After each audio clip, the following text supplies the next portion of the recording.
All right, we've talked about in the fabric, we've talked about in the lines, where one jumper can definitely influence what happens to the other jumper if they cut away. Let's talk about the situation where we won't be influencing each other. And that is, one of us has passed through the lines of the other jumper, and now the parachutes are tied together, but the jumpers are separate. So there's no one up in the fabric or up in the lines to be able to climb out of the entanglement.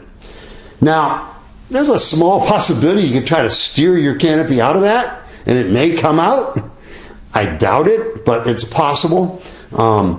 If that were to happen, obviously do a good canopy control check and see what you can do. But most likely that's not going to happen.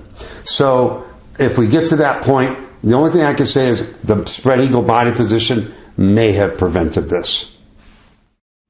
All right, so if you're above 2,000 feet, attempt to clear the entanglement by trying to steer your canopy out of the other canopy. I doubt that that's going to be successful, but there's a possibility.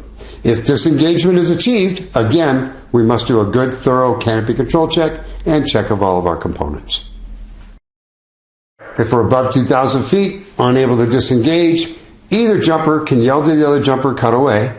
However, I would recommend that the jumper who passed through the lines be the first to cut away. Reason being, there is a very small chance that if that jumper who passed through the lines cuts away first, his risers may go back out the way they came in, and then the other jumper may not have to cut away. This is a pretty small chance, but if it can prevent the other jumper from having to cut away, it's worth having that jumper who passed through the lines cut away first. Now, if he does and he cuts away, there's again small chance it's going to clear, most likely not. The second jumper, if he's going to cut away as well, needs to wait 5 seconds. So a little setup for this one. So we've got the cameraman. This is also a military demonstration team. We've got the cameraman, and if you look off to the right, between his right risers over here, you can see the other jumper next to him. So he's teaching this other jumper basic canopy formation for him to come over and dock on him. So I'm going to hit play here, and he's going to call him over. Says, come on over, dock on me, bring it at me, bring it at me. So he brings it at him, right on the center cell, and then the cameraman goes right out the back. Yeah, that's a bad place to be, all right. So he tells the other guy to cut away, he cuts away, and then the cameraman cuts away. Pretty quick there, huh? All right, I like this part at the end here where he giggles. Yeah, that's the best part.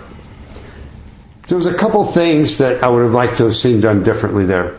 First and foremost, when that guy came and docked on him, the cameraman only had his feet a little more than shoulder width apart.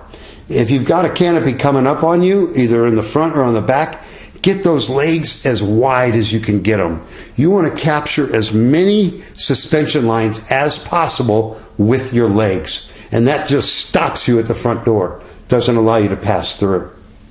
Obviously, once he did pass through, the cameraman became the jumper who went through the other lines. So it's a very small chance, but if the cameraman had cut away first, there's a small chance that his risers would have cleared the entanglement and the other jumper may not have had to.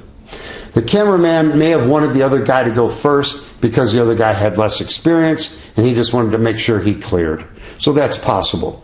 But then the last thing I'm sure most people caught is the cameraman cut away pretty quick. It was actually about 1 second after the first jumper. And if you look at when the cameraman's opening, he goes pretty close to that other reserve. Fortunately, that other reserve opened going away from the cameraman.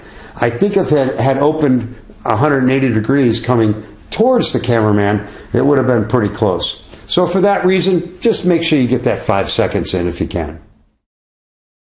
Going back to this above 1,000, below 2,000, unable to disengage from the entanglement. The jumpers in some environments had the option to land 2 people on those 2 canopies. I don't see how that would be controllable. I'm most likely somebody's going to be cutting away, if not both. So it is if both pilots could steer their parachutes and keep them flying together, they could land together. But I don't think that's going to be very easy or very possible. What if we find ourselves below 1,000 feet AGL with the upper canopy controllable? Almost exactly like I showed you on that one video where that canopy was nice and stable. Had that been under 1,000 feet, I would have landed with that guy. I would not have pulled my reserve. So if it's controllable and you like what's going on, land with them. You also have the option to pull your reserve if you need to. But in that case, remember, when that reserve comes out, things are going to get crazy at first before they get stable.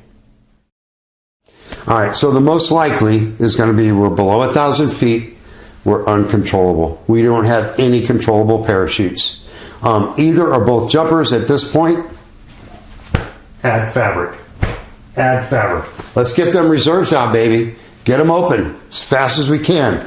Both of us are clear of lines and fabric, so both reserves should come out right away. Remember, if both reserves open, the chance of them going in the same direction and going parallel is pretty slim.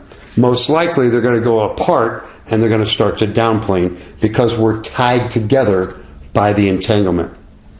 So if you got a good reserve to land under, I got a good reserve to land under, but we're getting downplaned into the earth, the lower jumper or the jumper that passed through the lines, release the entanglement.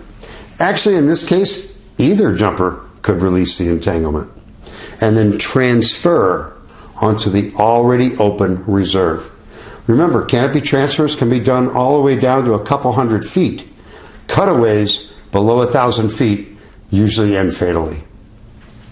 A lot of people that are jumping a skyhook believe that they can cut away below 1,000 feet because that MARD, that main assisted reserve deployment device, is going to get that reserve out and get that reserve out of the bag quicker than a standard RSL. If everything goes according to plan, it absolutely does. It can take a couple hundred feet off of a reserve deployment. However, most jumpers are not aware that the skyhook in particular has a frangible link that releases and breaks. It's that red lanyard that goes onto the skyhook. That red lanyard is designed to fail if the force pulling on the bridle exceeds 300 pounds. It breaks, lets go of the skyhook, and then it's a normal RSL deployment. So what you got to know is you're going to take a guess on whether you're going to exceed 300 pounds on the pull of that reserve bag. The reason that is part of the system is because of something called bag strip. What can happen is that reserve pilot chute, it jumps out of the container and then it stops and we keep going, or it takes off really fast depending on your perspective, and it gets a lot of speed before it picks up the bag. And because it's going so fast, when it picks up the bag, it can jerk the bag so hard that it can pull the bag right off the canopy and leave the reserve and all the suspension lines laying in the reserve container. It's called bag strip. And it is a real phenomenon. I've seen video of it happening. So for that reason, the skyhook is designed that if that force, when it goes to pull that bag up, if it exceeds 300 pounds, it lets go. And now it's just a regular pilot chute RSL deployment. So for that reason, you can't count on a skyhook to allow you to cut away lower. I would say in a very controlled situation, you're probably not going to exceed that.